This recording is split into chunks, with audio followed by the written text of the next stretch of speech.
Hello, this is the tutorial for how to do the trick mini gen. This is what it looks like.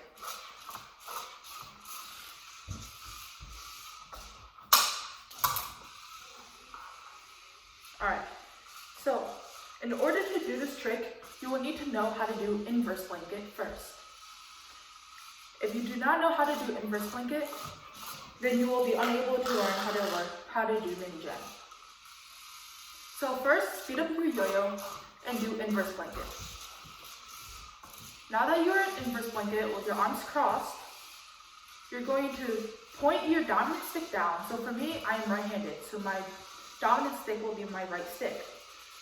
I'm going to point it down and place it in front of my left stick,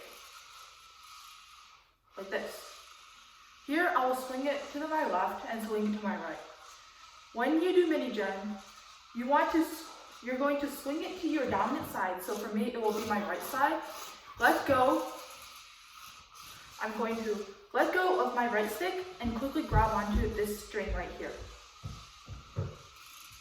So I'm going to swing it to the left, swing to the right, let go, and grab onto that. And then grab your stick back when it swings back around.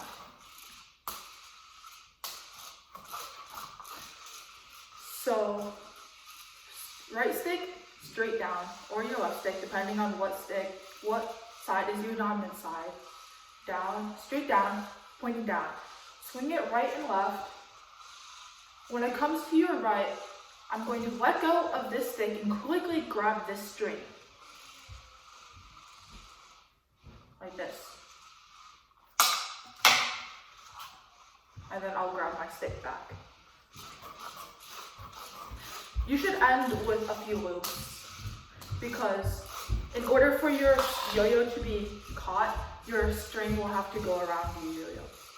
And also, make sure when you toss, when you let go of your stick, that your right stick is lower than your other stick. Your dominant stick is lower than your other stick. Not like this, but like this. So,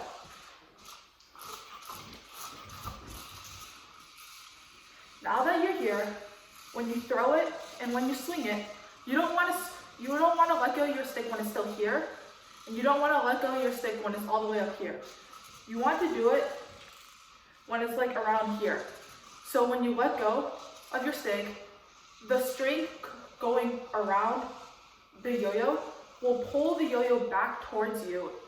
But because you're swinging it this way, it will stay in place. But if you let go too early, the yo-yo will come back towards you this way and you won't catch it. Or if you let go too late, then it will keep going this way. Or it just won't, your string won't even unwrap around the yo-yo. So make sure through practice, you can get the timing for you. Because it might be different for each person, because your yo-yo might be a different weight than another person's yo-yo. And your strings might be a different length. And through much practice, you will be able to do this trick. Here's what it looks like again.